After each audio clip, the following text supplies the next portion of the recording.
Ser Podcast. Hola, ¿qué tal? Si en las anteriores semanas os hemos dicho que había aluvión de estrenos, prepararos para esta, porque estamos casi sepultados en películas. Llega a la cartelera la road movie Cannibal de Timothée Chalamet, la cinta de acción de Viola Davis, lo nuevo en animación de Disney, una comedia de Seth Guy y, por si fuera poco, Netflix preestrena algunos de sus títulos más esperados, como la secuela de Puñales por la espalda y El Pinocho de Guillermo del Toro. Por supuesto, aquí cuidamos el mejor cine de autor y la película de la semana es Close, drama con el que el belga Lucas Don ganó el segundo premio en Cannes. En televisión tenemos de todo: comedia para aprender a conducir, veremos si lo conseguimos, Borja Coveaga, y la docuserie de David Trueba sobre los Pujol. ¡Acción!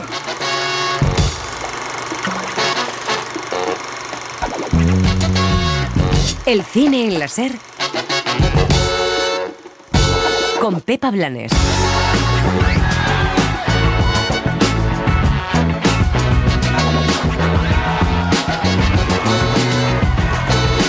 Netflix saca algunos de sus platos fuertes de la temporada y los enseña, pero poco en cines. En una semana va a estar en salas la secuela de Puñales por la espalda, comedia loca, misterio, estrellas y crítica a los negacionistas con Daniel Craig. Esta noche se cometerá un asesinato.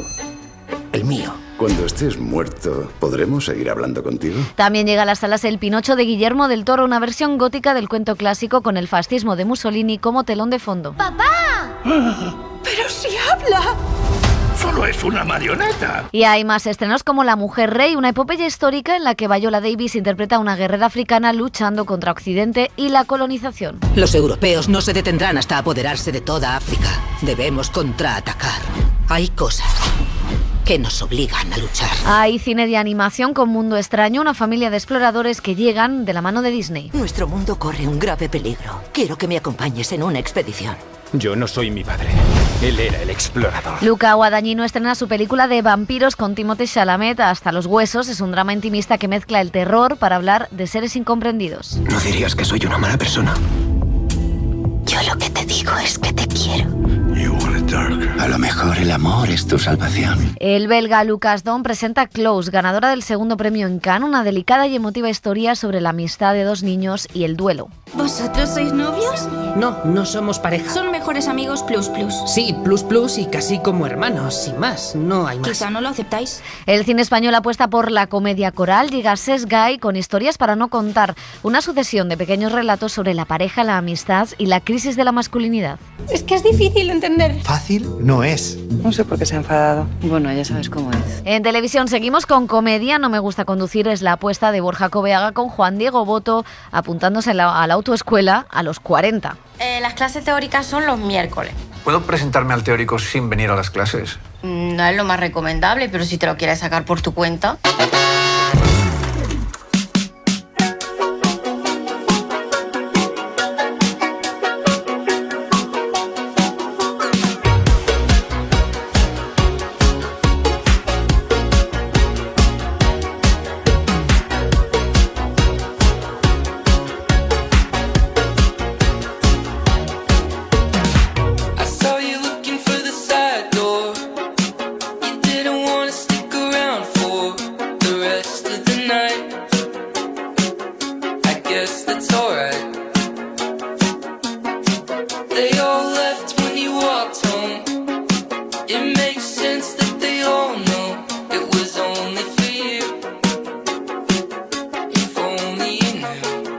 Hola, ¿qué tal? Arrancamos una semana más el cine en la Ser. Lo hacemos metidos ya en campaña de premios. Después de los Forqué tenemos nominaciones. Las hemos tenido esta semana, los premios Feroz, Elio Castro, José Manuel Romero. ¿Qué tal? ¿Cómo estáis? Hola. Muy bien. Pues ahora llega lo difícil ya. Votar entre tantas películas buenas. La fase final. La verdad es que este año lo decíamos, ha habido acumulación de estrenos por los años de la pandemia. Por fin, la mayoría de nuestras películas este año han viajado a los festivales internacionales.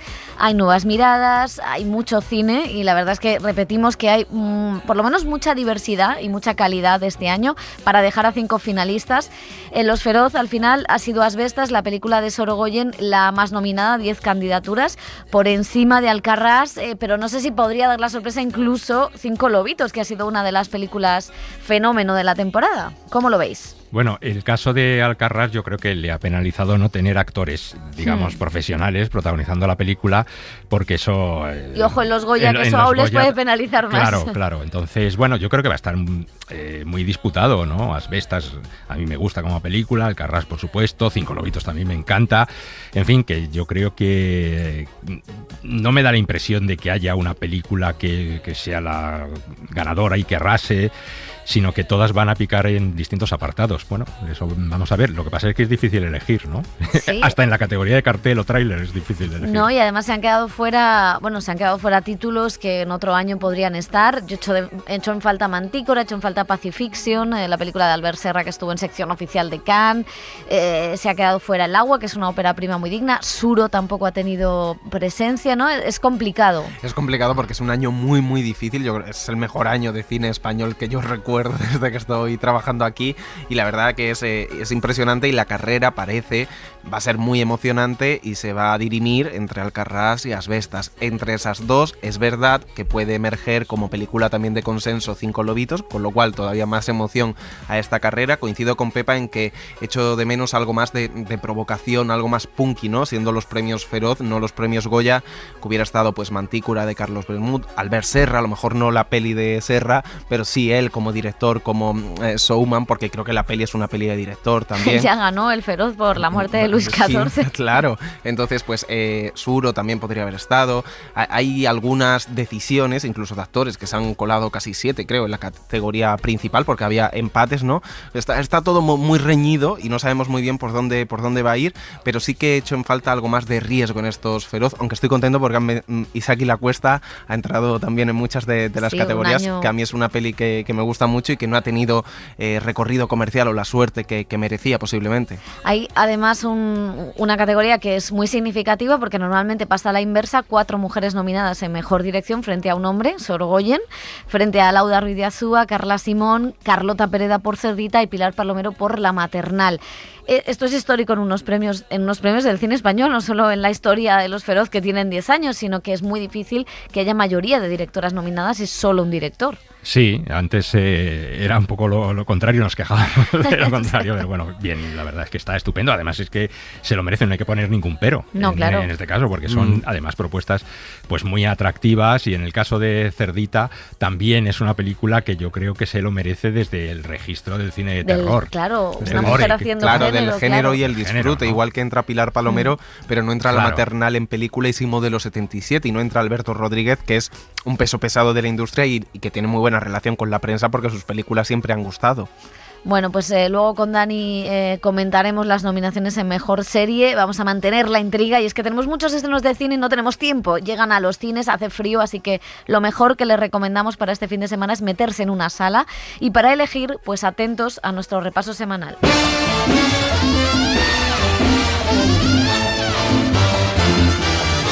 I'm gonna live. Y vamos a empezar con 2 películas que van a estar poco tiempo en salas, además en muy pocas. Son 2 películas de Netflix, pero que merece la pena verlas en pantalla grande. Así es como lo quieren sus directores, aunque hayan firmado acuerdos con Netflix. En fin, estas cosas que pasan ahora en el Hollywood actual. Una de ellas es la secuela de Puñales por la espalda. Solo va a estar una semana y no va a llegar hasta finales de diciembre a la plataforma. Una maniobra extraña esta de Netflix con esta película que mezcla humor con el género de misterio y con un reparto lleno de estrellas. Daniel Craig, que es el detective que acude a la mansión de un multimillonario, Edward Norton, donde se han reunido un grupo de amigos, y uno de ellos va a morir. Señoras y señores, ha habido un asesinato y el culpable está a la vista. Para una persona de esta isla, esto no es un juego. Debo insistir que nadie toque el cadáver. Vaya, detective, ¿quién ha matado esta fiesta?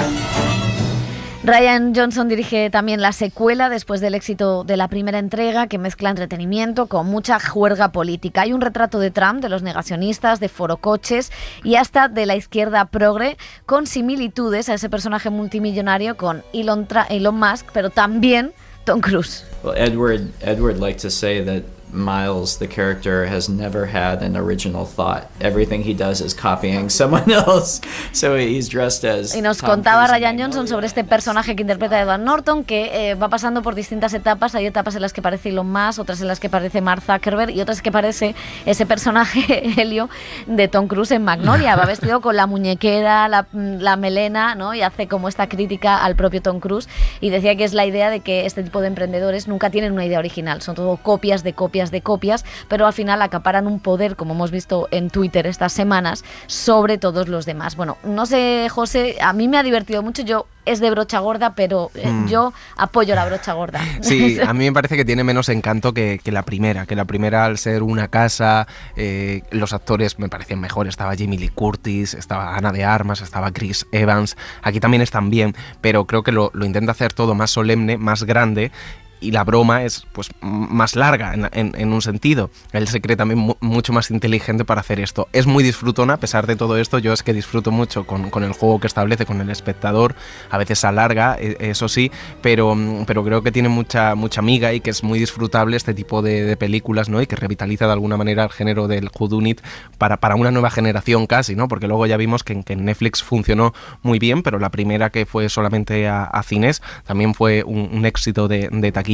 Y en Navidad, cuando se estrene en Netflix, seguro que es la peli más vista de estas Navidades. Sí, es una pena que solo vaya a estar una semana en cines, la verdad. Sí, bueno, pero como decía José, es que ha revitalizado el género porque se han estrenado algunas otras películas y me parece que... Y luego Daniel Craig, que ha salido de James Bond ya para siempre, pero a lo mejor aquí encuentra otro camino, ¿no? Para hacer un personaje durante sagas. Y estaba viendo que Angela Lansbury es una de las últimas veces de... Sí, hay un pequeño homenaje, un juego a un Cluedo online, no vamos a decir más, en la que sale. También hay otro actor famoso que sale, pero tampoco vamos a hacer spoilers.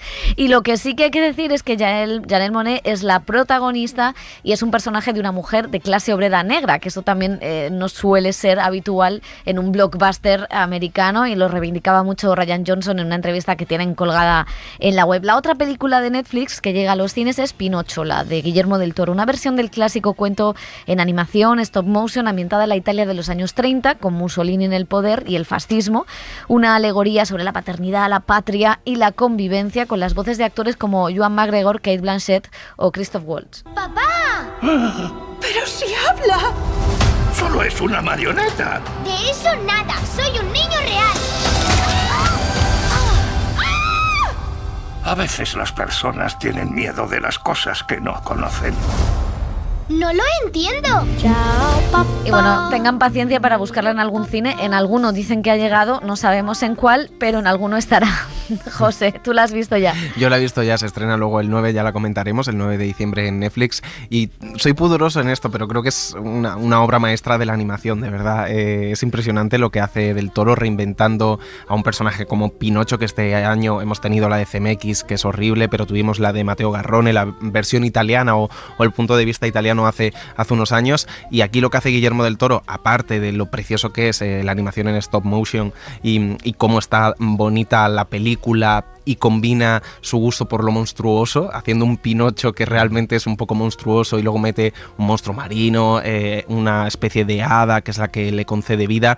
Está todo muy bien hilado y luego creo que es una película que Pinocho siempre ha estado un poco, no deslocalizado, pero sí de una manera temporal, ¿no? Y lo sitúa en el periodo de entreguerras, aparece Mussolini, lo convierte casi en un símbolo antifascista. También está el circo, como siempre en Pinocho, pero el gusto un grotesco casi de Guillermo del Toro por el circo, que ya lo vimos en El Callejón de las Almas Perdidas, y por ese discurso también anticapitalista, el de la avaricia del circo. Están todos esos elementos, una banda sonora que también creo que se va a colar en los Oscars de alguna otra manera, porque tiene canciones originales que son preciosas, y creo que es una de las grandes películas de este año de animación, y creo que también podría dar sorpresa en los Oscars, y ahora mismo la veo como la contendiente más fuerte de Netflix de este año. Sí, bueno, es que Netflix, con lo que ha presentado, Netflix ha ido decayendo, ¿no? Sí, pero creo que realmente es la apuesta más fuerte, con un nombre como Guillermo del Toro y con la animación para rascar nominaciones y ganar premios este año. A mí es que me va a costar porque le tengo especial manía a Pinocho, sí. históricamente. Pues es un trauma infantil. Eso lo hablamos. Sí. Bueno, vamos con más estrenos. Después del éxito de Black Panther llega una especie de cara B. La Mujer Rey es una película de aventuras, acción, que explora algunos temas que ya vimos en el blockbuster de Marvel. La explotación que hicieron los europeos en África, la esclavitud o la identidad africana. Viola Davis se convierte en una guerrera que se alza contra los opresores en esta historia inspirada en hechos reales y ambientada en el siglo XVIII. Nuestros antepasados reclaman que nos arranquemos los grilletes de la duda de nuestra mente y luchemos con valor. No solo luchamos por el presente, sino por el futuro. Somos la lanza de la victoria. Somos la espada de la libertad.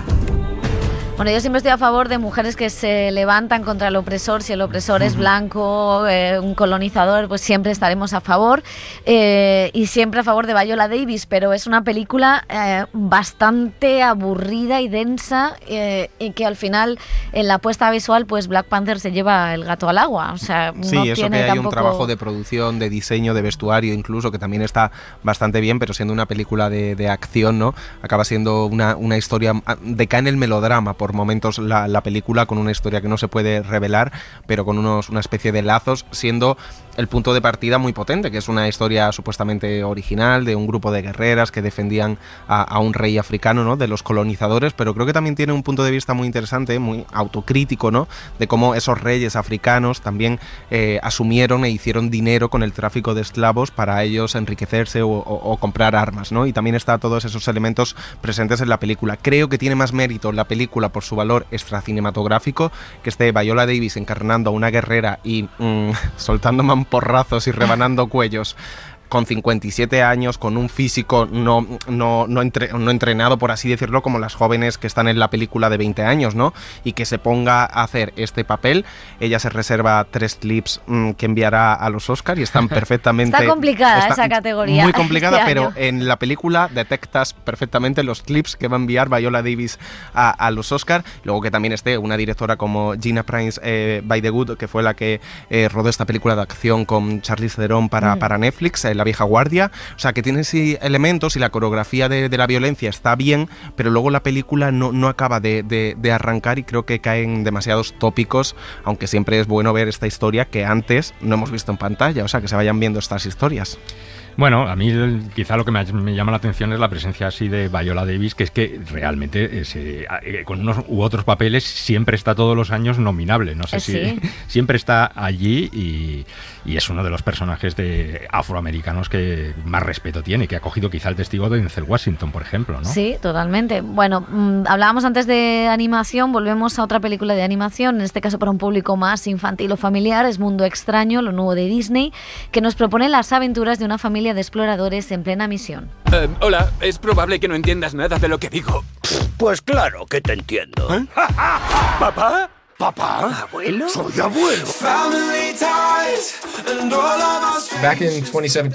La idea se retoma a 2017. Estaba pensando qué podía hacer después de Vaiana. Tengo 2 niños y pensé en ellos sobre qué mundo les vamos a dejar, qué tipo de mundo van a heredar, pero también qué mundo heredé yo de mi padre, que era granjero. Me di cuenta que quería contar una historia que reflejara esto. ¿Qué significa ser un buen heredero de la tierra? Y desde Hollywood, no nos vamos de allí, llega Hasta los huesos. Es lo nuevo del director italiano Luca Guadagnino, el de Call Me By Your Name. Repite con Timothée Chalamet en una historia de amor entre 2 jóvenes caníbales que recorren la América profunda de los 80. No dirías que soy una mala persona. Yo lo que te digo es que te quiero. Eres el típico que está convencido de que lo tiene controlado. Pero tiras de un hilito y... I'm ready. Y con el actor y con el director, que ganó el premio a Mejor Dirección en Venecia, ha hablado José esta semana de Seres solitarios, también de la evolución del actor, de Chalamet, y del paisaje americano que tanto le gusta a Guadagnino. No lo sé, no sabría decirte. Esta puede ser una respuesta muy pretenciosa, pero lo voy a hacer de todos modos. Alan Rickman, en sus memorias, dijo algo así como que la actuación en realidad es solo expresar una culminación de experiencias. Y tengo un gran respeto por la gente que va a escuelas de interpretación y academias de teatro. Pero por esa razón, la de Alan Rickman, esa siempre fue mi filosofía de actuación. No sé si cambié como actor tanto como que tuve un conjunto de experiencias en mi vida en los 5 años transcurridos entre estas películas.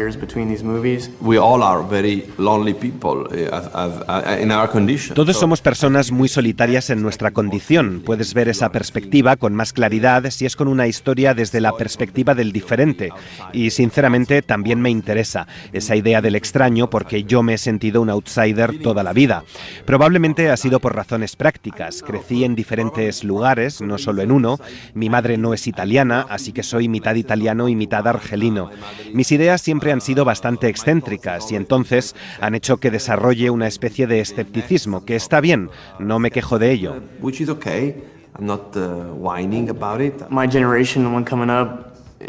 Mi generación y la que viene están más dispuestas a afrontar las horribles verdades del pasado y hacerlas frente para empezar a sanar.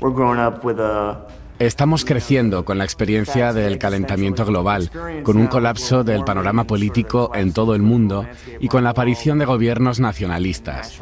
Esto hace que sea imposible no ver las cosas en un arco más amplio de injusticias morales y tratar de hacerles frente. Entonces, eso hace que las personas se sientan solas y en pánico y busquen una comunidad y una agradable felicidad cuando la encuentran. El viaje es así porque sabes dónde empieza, pero no dónde acaba. En cierto modo es un viaje a lo desconocido, y al viajar por lo desconocido, por supuesto, cambias. He estado en Estados Unidos muchas veces, pero sinceramente he conocido el Medio Oeste para esta película.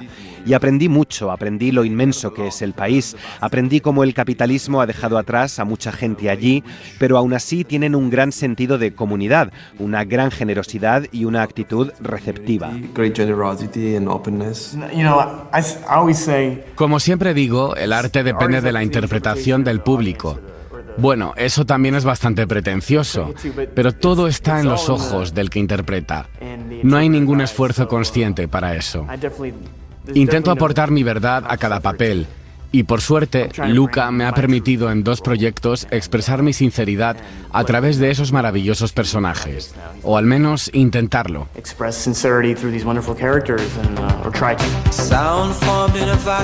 Bueno, pues terror, crisis existencial adolescente, música moderna, mucha ropa vintage. La verdad es que tiene mucho que ver con la serie que Guadagnino, creo, más que con su filmografía, con la serie que Guadagnino hizo para HBO, esta fascinación por Estados Unidos. En este caso, bueno, me gusta la propuesta y yo agradezco que quiera hacer una película de vampiros, una historia de amor, con cosas delicadas, con un mundo propio. A mí lo que pasa es que se me queda corta, o sea, no me dice nada lo que recorran estos 2 incomprendidos, que me parece que tiene un punto de partida espectacular, o sea, muy original, me gusta, pero luego se me queda como, bueno, pues bien, pues si os gustáis, liaros, o sea, es un poco, acabaría así la película, ese es ¿no? el titular, vamos a acabar ya, sí. No, es verdad, y están los temas que tú decías de la serie, la búsqueda de la identidad, y a una edad, en ese tránsito de la adolescencia a la madurez, de conformación de la persona, de aceptar ser el diferente, del sentido de comunidad, la soledad que decías tú. El punto caníbal, es que el punto caníbal es, no sé si entra o saca a la gente, porque tiene un punto gore, ¿no? A mí me gusta. A mí también, a mí no soy de los que me espanto ante la sangre y las vísceras que tiene la película, pero luego acaba siendo casi, por así decirlo, un drama juvenil romántico muy convencional, en formato de road movie por el paisaje americano, él fascinado también por ese paisaje, había rodado en inglés pero no en Estados Unidos de esa manera, en la América profunda de los márgenes. El problema es que es un retrato que al final acaba siendo como demasiado íntimo y poco social y político de los años 80 de Reagan, ¿no? Se queda como muy corto, muy en lo íntimo, y es verdad que Guadagnino rueda bien y tiene imágenes bellísimas y poéticas. Hay gente que decía que se parecía a malas tierras, ¿no? De Terrence Malick, sí. pero creo que no estamos en el caso, aunque es verdad que sí que tiene algo de recuerdo, pero creo que la película se queda un poco en tierra de nadie, en mi opinión. Es un pan sin sal. Sí. Si quieres que digamos tierra. La verdad. Pero bueno, la verdad es que es muy estimulante ver a Guadagnino lanzarse a propuestas diferentes por este camino que le ha dado de la introspección. Entre Suspiria y Call Me By Your Name ha surgido esto. Pero bueno, vamos a llegar a la película que ganó el segundo premio en Cannes, Close. Es la segunda película del director belga Lucas Don, una historia de amistad entre dos niños, una historia de superación, de duelo, que ha sido la película elegida por Bélgica para los Oscars. Siempre me esperas y ya no lo haces. ¿Vas esta noche a casa de Remy? No. ¿Por qué? Oye. ¿Harry? Sí. ¿Remy? No está. Y con Lucas Don, el director de moda ahora mismo en Europa, hemos hablado de cómo surgió esta historia, de su conexión personal con estos niños y también de la manera de mostrar la violencia. ¡Están detrás! ¡Corre! Ah, estás aquí. Me quedo a dormir con Remy. ¿Volverás algún día a casa? Puede. So the idea came from this book called Deep Secrets. La idea surgió de un libro llamado Deep Secrets, escrito por una psicóloga de Nueva York. Ella siguió la vida de 150 niños durante más de 5 años. A los 13 años les pide que hablen sobre sus amistades masculinas y ellos hablan de la relación con sus amigos como si fueran historias de amor. Utilizan un lenguaje emotivo, vulnerable y tierno. Y a los 16, 17 o 18 años les vuelve a hacer las mismas preguntas a los mismos chicos y se da cuenta de que, de repente, estos chicos ya no se atreven a hablar con el mismo vocabulario emocional. ¿Qué ha pasado en ese tiempo para que esos chicos piensen que ese tipo de lenguaje ya no les sirve? Boys, in the meantime, have understood that type of language doesn't serve them. Abrir las ventanas, chicos. ¿Preparado? I felt incredibly connected to these boys. Me sentí muy conectado con esos niños a pesar de haber crecido en otro ambiente, porque yo también, a una edad temprana, tenía esas conexiones hermosas, íntimas y sensuales.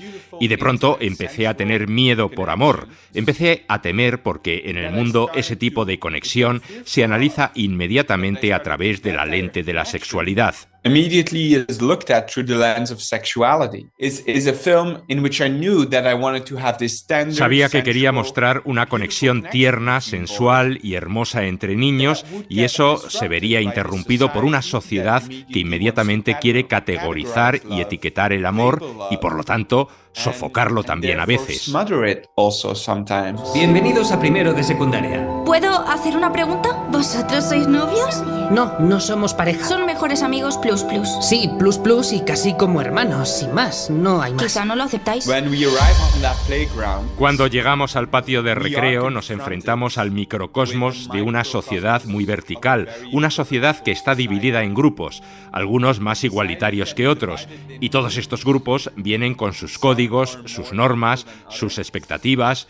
Yo era un joven para quien el cuerpo en el que nací me dictaba cosas que tenía que cumplir, pero sentía que no podía. Durante mucho tiempo intenté estar a la altura de esos estándares y creo que tanto en Girl como en Close atacamos la idea de un estereotipo, atacamos la idea de una especie de representación icónica de la feminidad y en este caso de la masculinidad. In Girl femininity and here masculinity. When he crawls in that ice hockey costume, the thing which is beautiful. Cuando se mueve con esa equipación de hockey sobre hielo, lo que es hermoso en cierto sentido, se siente poderoso porque de repente se vuelve como los demás. Todos son pájaros negros, como una bandada de pájaros por todo el hielo.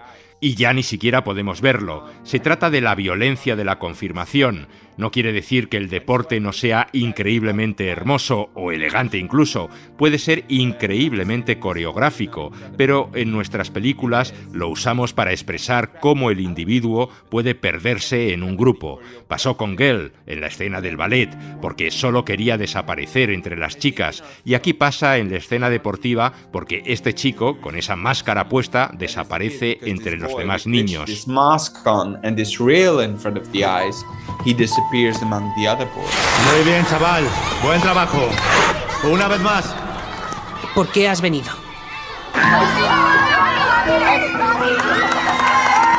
En la recta final. And actually in the second half of the film, en la segunda mitad de la película, este disfraz adquiere otra tonalidad porque, de repente, se convierte en un peso que este chico lleva consigo. Se trata de una armadura en la que está atrapado, a través de la cual nada puede entrar y nada puede doler. No es capaz de expresar o ya no quiere expresar nada. Y ahí también nace el disfraz que muchos de nosotros tenemos. Los adultos también llevamos máscaras. Así que diría que el deporte está ahí por muchas razones, principalmente por el disfraz y también por la idea de la máscara que se trata a lo largo de la película y de forma muy literal en el hockey.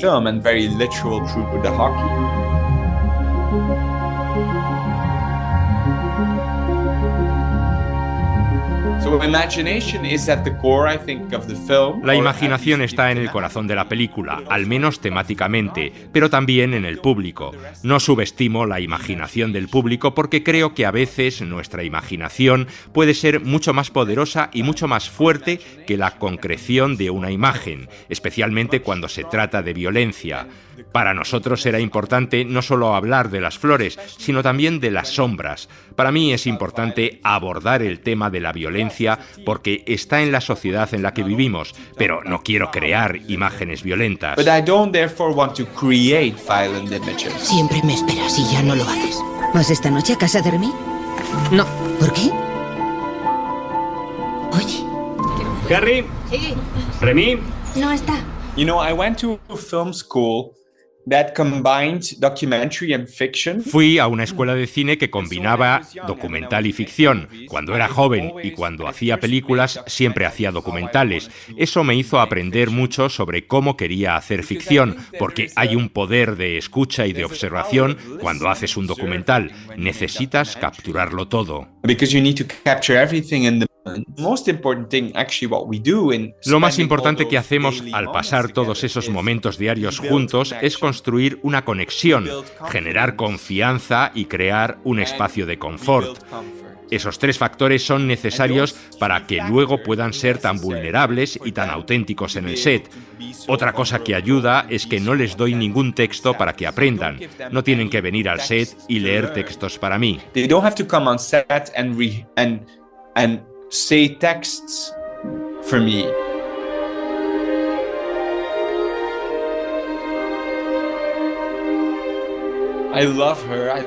Adoro a Céline Sciamma. Me encantan sus obras. Era una de esas directoras que hacía lo invisible visible. También admiro, por ejemplo, a Sebastian Lisfield. Es un documentalista que también hace ficción. Para mí son la misma cosa. Me encanta Pedro Almodóvar. Es un director con el que crecí y me mostró otra forma de mirar. Es alguien que me hizo sentirme visto.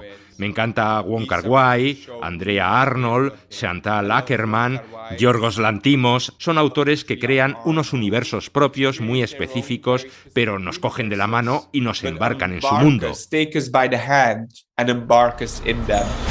¡Leo!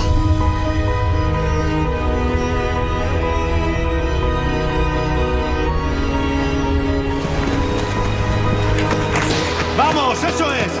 ¡Vamos! ¡Cálmate! ¡Para! Bueno, pues Close, segundo premio en Cannes, ¿qué os ha parecido?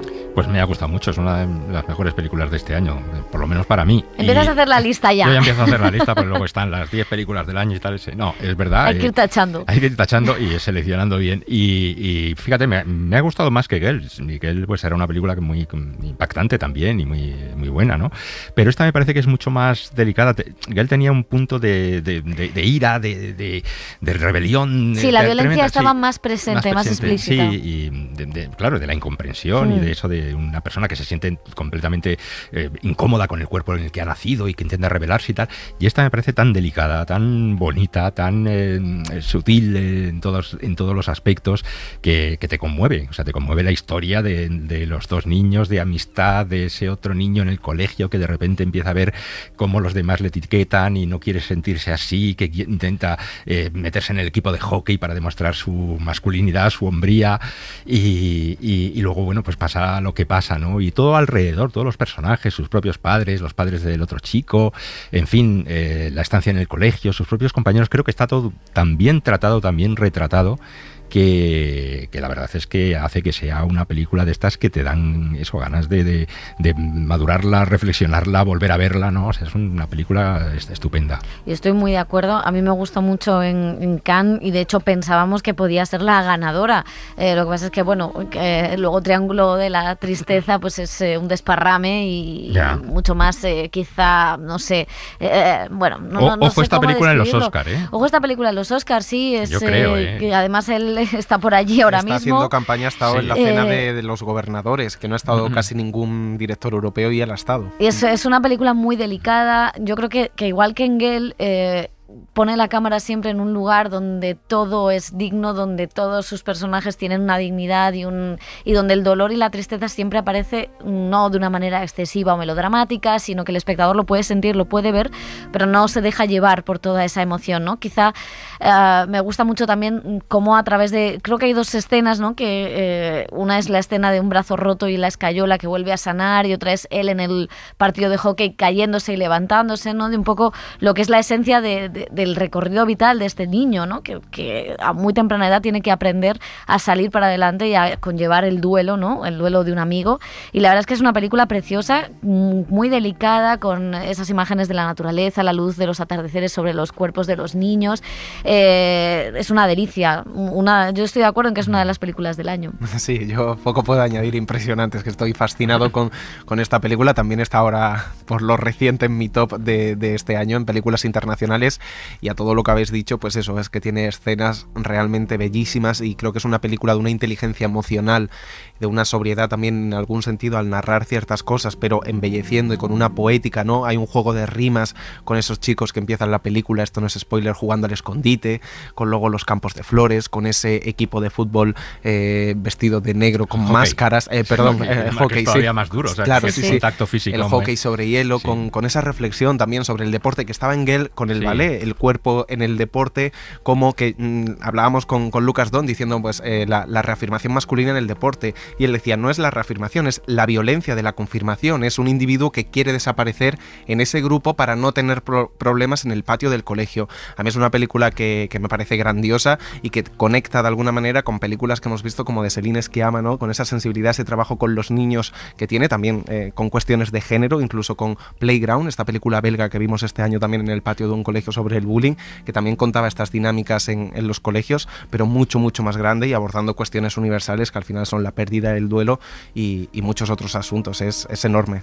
Bueno, pues vamos a pasar al cine español, que esta semana toca comedia, Historias para no contar, lo nuevo de Sesgay, el director de Truman o En la ciudad, vuelve con eso que mejor sabe hacer, historias corales llenas de personajes perdidos en dudas, en relaciones, una serie de relatos protagonizados por Chino Darín, María León, Ana Castillo, José Coronado o Antonio de la Torre, con el que hemos hablado, hemos desbarrado esta semana. Tienes que follar. Eso es, tienes que follar. Creo que tenemos que ser sinceros el uno con el otro. No estoy segura. ¿El qué es mentira? Todo lo que he contado. Ella se quedó embarazada, pero era de otro. Parece mi perro. Está todo el día alrededor mío, no para de mirarme. Laura. ¿Qué? ¿Con quién hablas? ¡Nada, voy!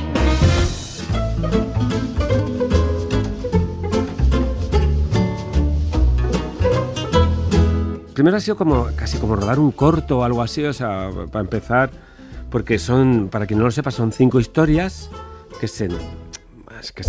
realmente es como, iba a decir se entrelazan, pero bueno, hay una especie de truquillo, pero básicamente son 5 historias que se unen en un largo y configuramos un largo con los 20 y tantos minutos, ha sido no sé qué de cada una. Y yo lo rodé como un corto. Digo, esto es importante en el sentido de, bueno, fueron 2 semanas entre ensayo y rodaje.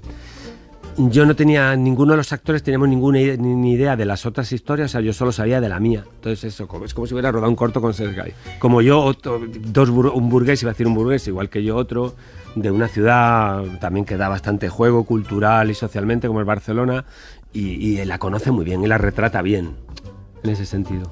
Entonces, bueno, yo creo que en sus pelis se veía en la ciudad, se ve una pistola en cada mano, no sé. Entonces, en Truman yo creo que hace como otra cosa, pero bueno, este tipo de relatos así de panópticos, un poco de la gente burguesa metida en asuntos ridículos y patéticos, bueno, yo creo que se le da bien. Tenía amiga el tema, pero claro, una comedia, no sé qué, mi personaje es como el más cuñado, ¿no? Por ejemplo, una expresión así simple, ¿no? Para definirlo. Y claro, o sea, había que medir, quiero decir, que dentro de que es una comedia, que al final, bueno, tienes que tener los momentos ahí donde tenga gracia, o por lo menos una sonrisa, pero al mismo tiempo, o sea, que reelegir las palabras, transicionar, o sea, bueno, en definitiva, ser respetuoso con el tema. Bueno, Antonio de la Torre, un peligro, no sé cómo van a salir estos Goya, porque la entrevista loca la pueden escuchar en podcast, pueden ver los vídeos, bueno, en fin. Para entonces ya ha acabado el Mundial. Para entonces ya ha acabado el Mundial. Bueno, hay fútbol. Que se prepare Clara Lago. Sí, vamos a mandar a Aimar Bretos a cubrir la alfombra roja de los Goya, para que esté contento Antonio de la Torre. Bueno, a mí me gusta mucho Sesgay, pero quizá un poco más floja que las anteriores, ¿no? Yo creo que es repetir un poco la fórmula de Una pistola en cada mano, que también eran historias cortas, relatos cortos. En Una pistola en cada mano me parece que se conectaban un poco más todas las historias al final, confluían en una serie, y aquí se quedan un poco aisladas, y ahí es un poco irregular para mí. Hay algunas que, bueno, te hacen gracia y otras que te hacen un poquito menos gracia. Agradeces la literatura de Sesgay, el guión, cómo están escritas, interpretadas, están muy bien. La mirada a los hombres, que siempre es interesante. La mirada a los hombres, todos sus problemas, y luego está el juego de la mentira, ¿no? Que evidentemente en una sociedad como la actual, las fake news y todo eso está, pero en el entorno privado de la pareja, pues muchas veces es inevitable contar mentirijillas, ¿no? Que es lo que se juega un poco en estas historias, ¿no? Y entonces a mí eso es lo que más gracia me hace, siendo, como dices tú, pues una película quizá no tan redonda como las otras, como La ciudad o Truman. Sí, no mucho que añadir, mucho más descafeinada. No es la primera vez que hacía este tipo de películas episódicas con varios elementos, pero es verdad que no tienen una conexión tan natural como en otras ocasiones, y que hay historias que funcionan mucho mejor que otras. Entonces la primera, por ejemplo, a mí me gusta, está muy bien Ana Castillo, ¿no? Y Chino Darín en esa historia, y otras va entrando en otros temas de forma mucho más irregular. Está así, sobre todas está ese juego, ¿no? De lo que calla uno, lo que miente, lo que no se dice, cómo nos relacionamos de esa manera, pero no hay una disección como había en otras películas, un poco más profunda, más ligera, y en el tono ahí yo creo que no lo coge.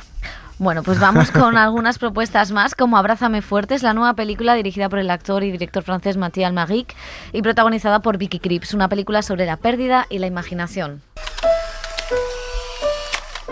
Ferme les yeux. Ça y est. Merci.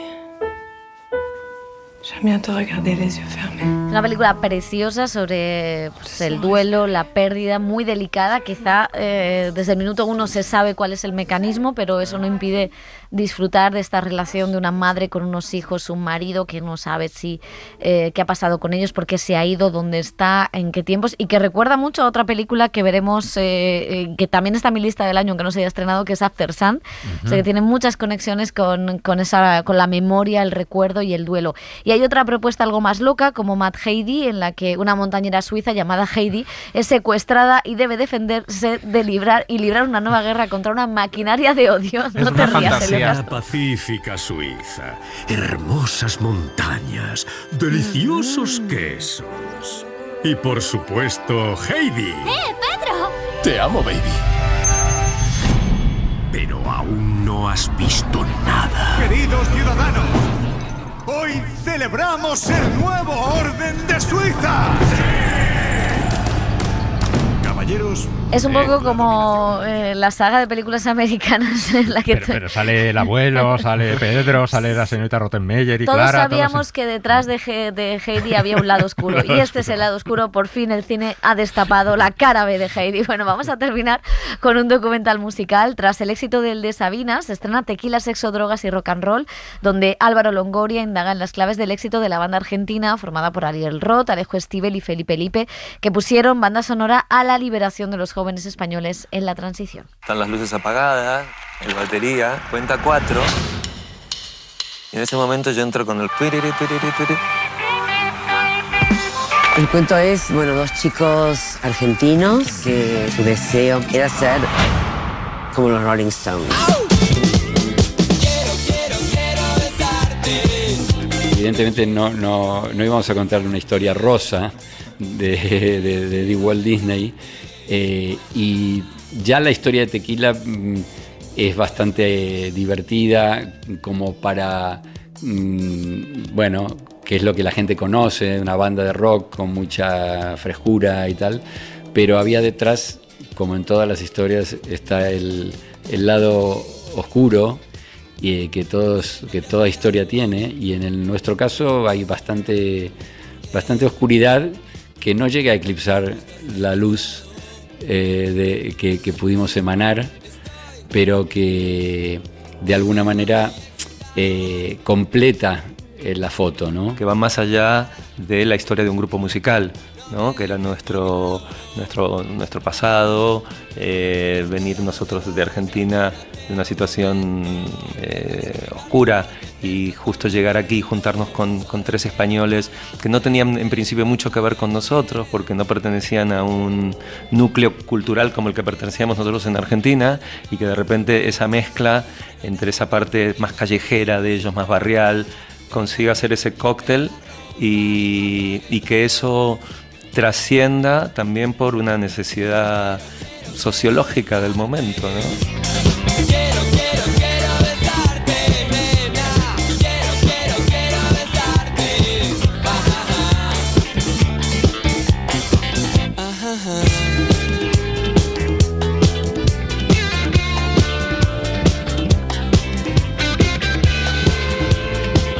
El cine en la SER con Pepa Blanes.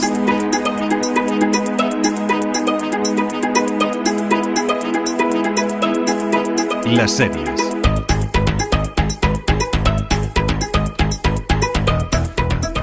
Musicote para empezar, ya lo decíamos antes que nos quedaba hablar de las nominaciones de los Feroz a Mejor Serie, y empezamos con esta música para viajar a la Ruta de Stroy, la Ruta del Bacalao, porque es la serie más nominada. ¿Te sientes identificada con la Ruta del Bacalao, Pepa? Yo es que ¿Tú la viviste? No. Yo viví los estertores. Bueno, todavía queda alguno. Los supervivientes. Todavía queda alguna discoteca a la que yo nunca entré, pero me han contado que era muy similar. Me hubiera gustado verte en la ruta. Hombre, el parquineo es obvio, el parquineo no ha cesado en Alicante. Pues sí, vamos a empezar hablando de La Ruta. Es la serie de Borja Soler, es la que más nominaciones acumula los premios Feroz. La ficción de A3 Media Player ha conseguido nominación para la mayoría de sus actores. Compite en este ámbito con Apagón, la serie antológica de Movistar Plus sobre un posible apocalipsis en España, con otro thriller de esa misma plataforma, Rapa, y con La novia gitana, adaptación de la novela de Carmen Mola, con Intimidad, la serie sobre la filtración del vídeo sexual a una política de Netflix, y García, la adaptación del cómic sobre un superhéroe facha de HBO Max. La Ruta también se ha colado en la nueva categoría que incorporan los Feroz este año, mejor guión de una serie. Un recorrido por la revolución del baile. Una revolución que partió de la nada, se libró contra la nada y ha derivado hacia la nada. La única... No estoy del todo de acuerdo. ¿Ah, no? No ha derivado hacia la nada, ha derivado hacia hacerme yo rico. No es poco, ¿no? La única revolución posible en una generación post-revolucionaria. Esto he escrito yo en el folleto. Eso es precioso. Bueno, vamos a ver qué pasa. No sé cuál es vuestra favorita. Si lo podéis decir ya o no. Bueno, a mí me gusta mucho La Ruta y me gusta mucho García. Me gustan, o sea, Apagón creo que es una serie que tiene un diseño de producción y una propuesta apabullante. Quizá a mí me cansa más por cuestión temática, ¿no? Este apocalipsis en este momento como que me llega mejor el bacalao. Nos motiva más, ¿no? Exactamente, y García me parece un serión. Para mí me lo he pasado pipa. Yo tengo muchísimas dudas. Voy a seguir viendo capítulos de La Ruta, que he visto 4, pero todavía tengo muchas dudas. Vamos con comedia. No me gusta conducir, la nueva serie de Borja Coveaga para TNT, es también la más nominada en su categoría. La historia de un cuarentón que se apunta a la autoescuela y que le ha dado nominación a Juan Diego Boto, a Leonor Watling y a David Lorente. Compite con Las de la última fila de Daniel Sánchez Arévalo, Fácil, la adaptación de la novela de Cristina Morales de Ana Costa, es otra de las finalistas en esta categoría, junto a Autodefensa, último estreno de Filmin, del que ya hablaremos, y de estas últimas pues hablaremos, como decía, en la semana que viene, porque tienen también mucha tela que cortar. Sí, claro, es que Los Feroz, para que la gente lo entienda, son series que a lo mejor los oyentes no han visto todavía porque se estrenan estas semanas, pero entran dentro del cómputo del año. Los periodistas las hemos ido viendo en festivales o a través de pases o links. Pero bueno, vamos a centrarnos en los estrenos y precisamente una de las más nominadas de los premios Feroz se estrena esta semana en TNT, No me gusta conducir, que es la nueva comedia de Borja Coveaga.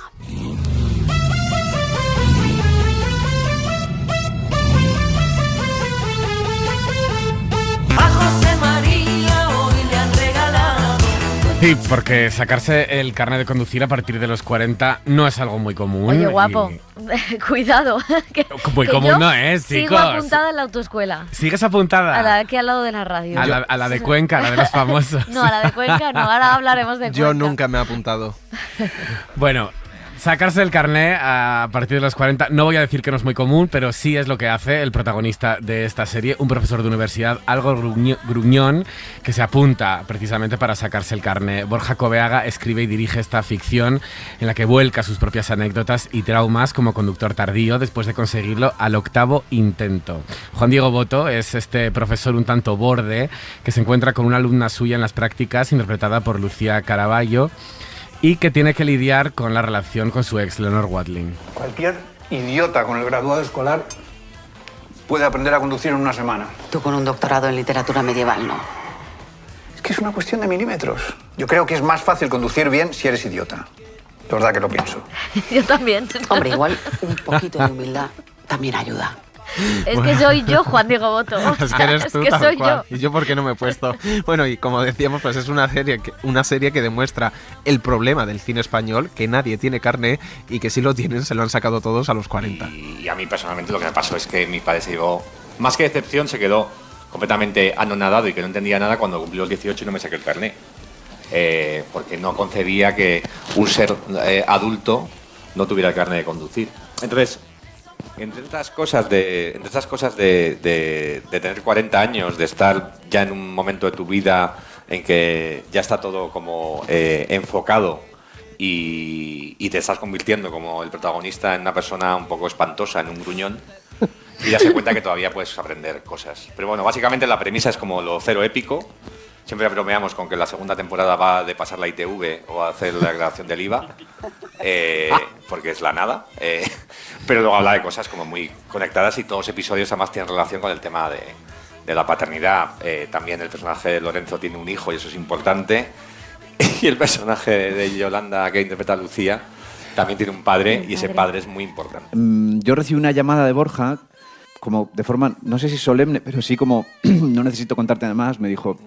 Es la historia de un hombre que tiene 40 años y se va a sacar el carnet de conducir. Y yo pensé, ahora viene... Y era como, esta es la historia. Yo pensé, no hay más. Y bueno, traté de poner cara de, wow, qué interesante. Pero la verdad es que me quedé un poco sorprendido. Porque yo creo que tuve la sensación de él siente que esto es suficiente y sobra. Como de, hostia, tío, un hombre de 40 años que se quiere sacar el carnet de conducir. O sea, ¿qué más? Luego me mandó el guión, lo leí. ¿A qué edad te sacaste tú el carnet? Yo me saqué el carnet a los 40 años. A los 40 años, exacto, sí. Sí, pero no encontré que aquello fue una experiencia particularmente interesante. No daba, ¿no? Para seguir. Yo no tengo el carnet tampoco. Yo me lo saqué, me lo intenté sacar con 42. Y me caducó el teórico. O sea que al final... Claro, a mí como pitch tampoco me parece. Si intenta sacar el carnet con 40, digo, ajá. No tenía el carnet. Cuando me cogieron y me entrevisté con Borja por primera vez, no tenía el carnet. Me presentaba a los 2 días al segundo examen práctico, que lo aprobé. Entonces, pues, empecé a conducir en la vida real en el rodaje. Bueno, es que es maravilloso este montaje. Solo Lucía Caraballo. Por añadir, Carlos Areces, que no tiene el carnet tampoco. Claro. O sea, bueno, pues incluso Boto reconoce que se lo sacó en Cuenca, como cuenta en la serie, y trata de hacer su personaje yéndose a la autoescuela de famosos que dirige nada menos, Pepa, que Carlos Areces. Alguien me han dicho que fue, sí. Alguien se sacó el carnet allí. Alguien, no sé quién es. ¿Conoces de primera mano? Conozco de primera mano, sí. Y esa persona que se sacó el carnet allí me ha dicho que lo pasó fatal. Sí. O sea, Tenía un Carlos Areces allí. Insuperable Carlos Areces, sí. Sí. Sí, yo me saqué el carnet tarde, yo me saqué el carnet con 40 y algo y... Prontísimo, súper joven, extremadamente joven, pornográficamente joven. Y fue pues un poco como describe la serie, o sea, este encuentro de personas 20 años más jóvenes que tú, que podrían ser tus hijos, que quieren... O sea, lo que tiene Cuenca es que es un intensivo. Empiezas a las 8 de la mañana y terminas a las 8 de la tarde. Son 12 horas de no parar. Y claro, cuando acabas, yo pues soy un señor que quería irse al hotel, cenar rico, leer un libro.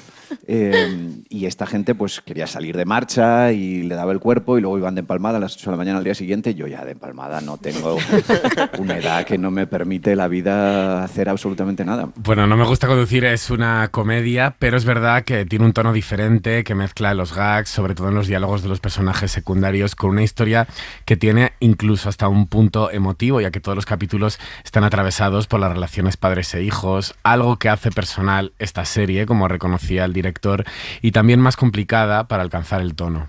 O sea, era no dejar filtro absolutamente nada, porque, por ejemplo, Diego San José y yo ya hemos escrito personajes de ese estilo, y sabemos que lo que es como...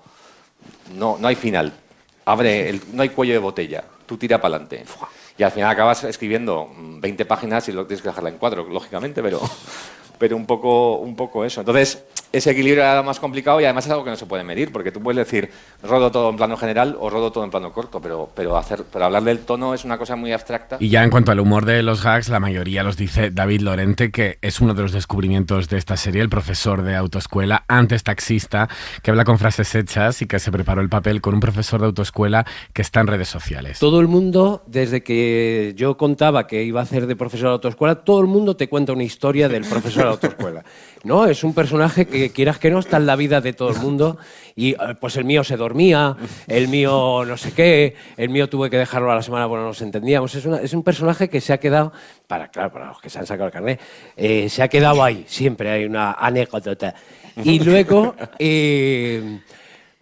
tuve la suerte de, a través de producción, pude ir a clases, yo, sentado atrás, revivir aquella experiencia traumática de ir en un coche de autoescuela atrás. Es muy heavy, te juegas la vida, esto es verdad. Hay un profesor también de autoescuela al que he seguido mucho y sigo enamorado, Jesús, que hace clases, hace la clase de autoescuela con el coche, pero está todo grabado para que lo veas. Y es un fiera, este Jesús, esto es una barbaridad. Bueno, la serie también habla de una pareja que no acaba de dejarlo, pero también habla del éxito. Hay una cosa muy bonita que es cómo él se va sintiendo desde el principio muy por encima de todos los personajes que le rodean. O sea, él se siente que intelectualmente, culturalmente está muy por encima y sabe mucho más que toda esta... Es como un personaje de estos kafkianos que se ven obligados a habitar con gente inferior, pero bueno, es el peaje que tienes que pagar cotidianamente, ¿no? Por ser parte de la raza humana. Y sin embargo, a lo largo del proceso, lo que va descubriendo es que sus limitaciones son mucho más grandes de lo que él pensaba. Lo que los otros tienen, las virtudes de los otros, son mucho más elevadas de lo que él pensaba. Y hay todo un intercambio de aceptación de sus miserias y de reconocimiento de las virtudes de los demás, que es donde va residiendo la posibilidad de cambio de este personaje, ¿no? Esto que decía al principio de las segundas oportunidades.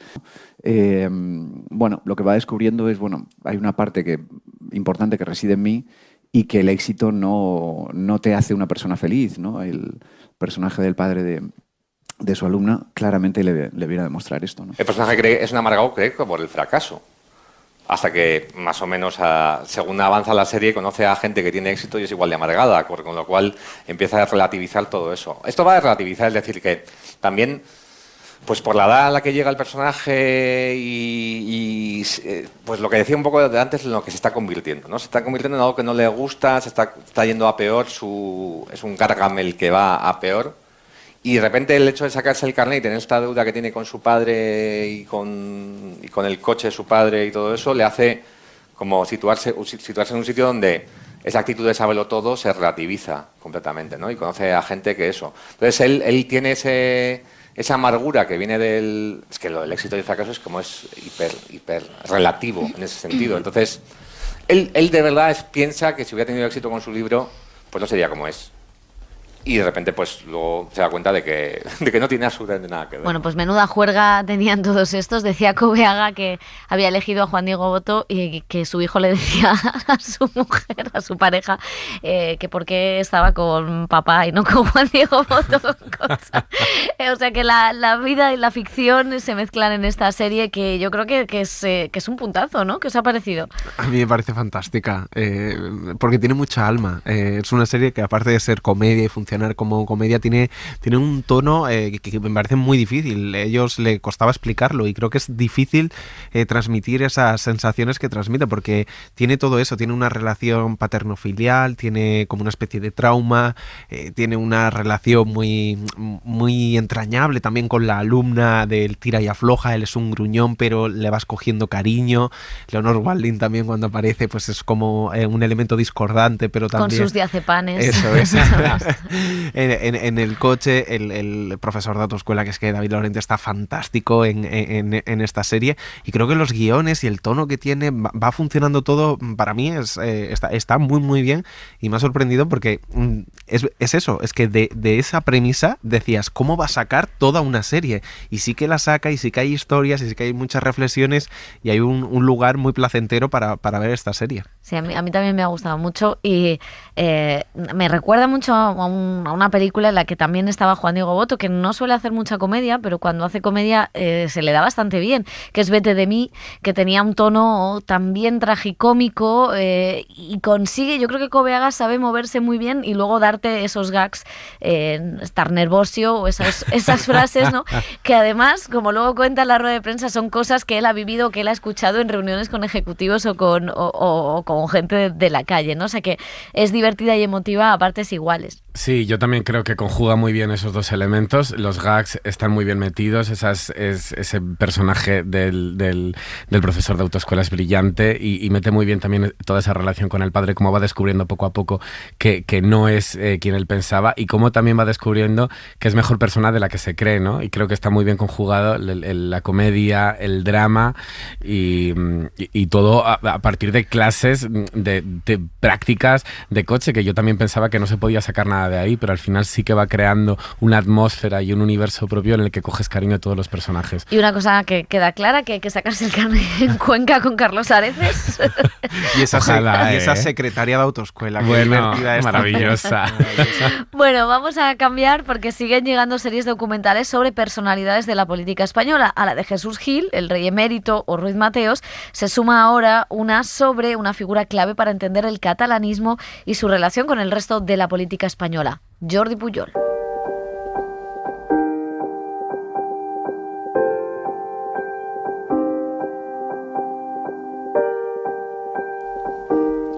Erigido en símbolo catalanista, fundador de un banco, propietario de medios de comunicación y líder de un nuevo partido, Jordi Pujol se preparó para dedicar toda su vida a la política y llegar al poder. Durante 23 años fue presidente de la Generalitat, expandió su influencia por todos los pueblos de Cataluña y se reunió incluso con varios líderes mundiales. Toda su carrera, su familia y su riqueza se ve comprometida cuando admitió ante notario en 2014 poseer una fortuna no declarada en Andorra. La carrera de Pujol solo se explica por esa cualidad de ambidextro.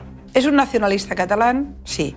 ¿Es un español pragmático? También. Es las dos cosas. Su mano derecha está saludando al rey, está cooperando con todo. Su mano izquierda, es decir, los hijos, están participando en la campaña Freedom for Catalonia, abucheos al rey y demás. Daba el pego. Daba el pego, total.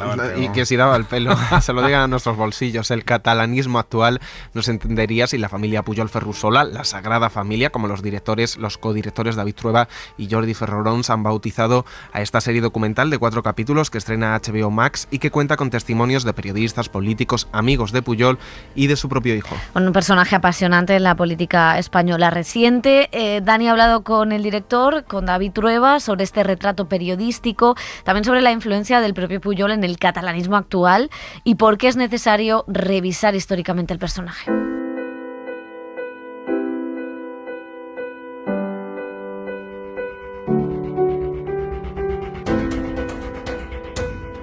Pues comenzamos a desarrollar los capítulos en función de nuestra idea de intentar hacer una serie. que no sea una serie de consumo en un periodo determinado, de un momento determinado, sino una serie que contenga al personaje y que pueda ser vista dentro de unos años con el mismo valor que pueda tener hoy, que intente contarlo en toda su complejidad, no reducirlo a una caricatura o a un brochazo, y que pese al que el empeño es que la gente la vea con muchísima agarrado, digamos, y que la siga con mucha atención y con mucha tensión, no caigamos en una espectacularidad que abarate la esencia de lo que estás contando. La esencia es una esencia política, social, importante, de muchos años, muy definitoria, y por lo tanto merecía un trato adulto. Pujol quería crear nacionalismo catalán, obviamente era su objetivo, pero Pujol nunca fue rupturista. Pujol estaba comprometido con el proyecto constitucional, sin duda alguna. Bueno, uno de las personalidades más hábiles en la conformación del pacto constitucional seguramente fue Roca. Yo creo que a todos nos ha cambiado la opinión sobre los grandes políticos de la transición española, y Pujol es uno de ellos, los más relevantes. Nos cambia la opinión cuando avanzamos en el tiempo y vamos viendo más políticos. El tiempo pasa, llegan otros, aparecen otras personalidades, otras tal, y de alguna manera vas echando una mirada atrás y los dimensionas en la justa medida, ¿no? Dices, bueno, sí, eran esto, eran tal, tenían un paternalismo, un cierto control de lo que se decía, de tal, de lo que fuera. Poder lo ejercían de una manera muy tal, pero también eran sólidos, o sea, intelectualmente sólidos. No había mucho chiquilicuatre en esa generación, no se dedicaban a la política de lo mejorcito que había en la sociedad. Tiene una voluntad de intervención tan alta que su ideal sería hacerse la entrevista al mismo. A mí un día Pujol me llamó cuando yo dirigía el periódico para decirme que se había hecho él una entrevista y que quería que la publicásemos en el periódico, pero que la firmase yo o que la firmase una persona, porque, digamos, él entendía que no podía hacerse. Vivían, yo creo que eso también lo valoramos, vivían en unas condiciones democráticas mucho más pobres y más temerosos de que se pudiera romper el juguete, pero al mismo tiempo también esas condiciones más pobres de la democracia las aprovechaban, porque había menos interferencia y menos presión y menos insulto y más una cierta solidaridad entre todos.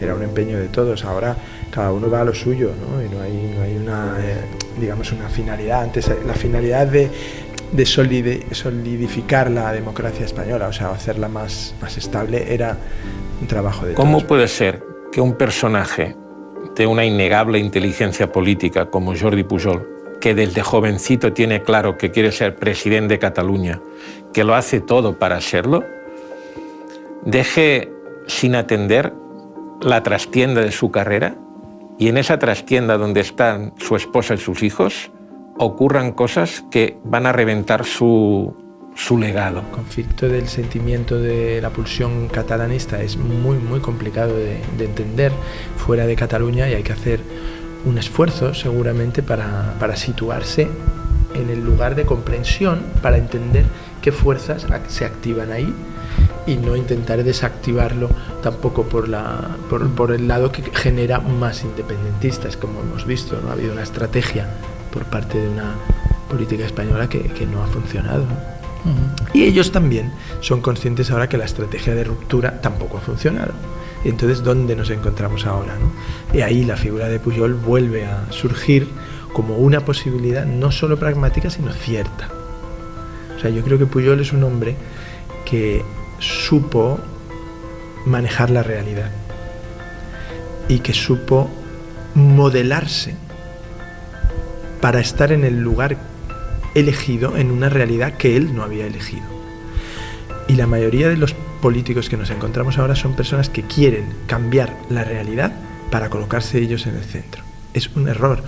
El buen político es una persona que entiende primero la realidad y entonces gestiona su posición. Mi padre es presidente de la Generalitat cuando yo tengo 17 años y deja de serlo cuando tengo 40. De los 17 a los 40. Y alguien me dice, no, porque los negocios, oiga, pero ¿cuándo se cree que se hacen los negocios en la vida? ¿Qué tengo que esperar? ¿A que mi padre deje de ser presidente para empezar mi vida profesional? En el caso de grandes figuras políticas, pueden ser el rey, o puede ser Suárez, Fraga, Felipe González, Jordi Pujol. Yo creo que ahí hay una necesidad de saber quiénes somos y dónde estamos, ¿no? Son gente que son la historia de España, ¿no? Y debemos saberla. Nosotros hemos crecido ignorando totalmente la historia de España. Es decir, se nos explicaba la historia de otros países, solo de España se hablaba de una cosa tan lejana que no llegaba a la Primera República. Es decir, yo he vivido eso, así. O sea, es decir, y entonces de pronto tú decías, pero es que los españoles saben quiénes eran las figuras de la República. ¿Saben los españoles realmente algo de Manuel Azaña? ¿Saben algo de Casares Quiroga? ¿Saben algo de Companys? No saben nada, no sabemos nada. Entonces, si hemos cometido ese error, entonces no lo podemos cometer con los más cercanos. Y tenemos que seguir y seguir y seguir estudiando, porque son figuras muy valiosas y que explican mucho, porque en su cabeza estaba el Estado.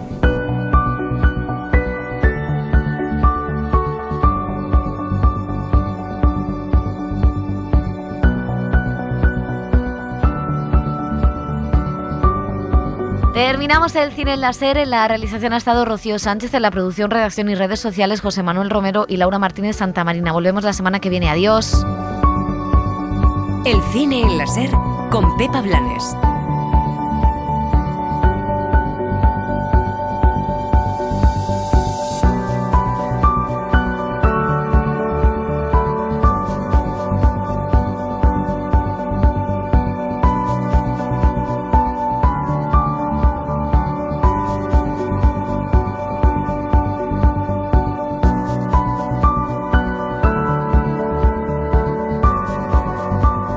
Suscríbete a El Cine en la SER. Escúchanos en directo en la SER los sábados a las 7:30 de la mañana y los domingos a las 3 de la madrugada. Cadena SER. La radio.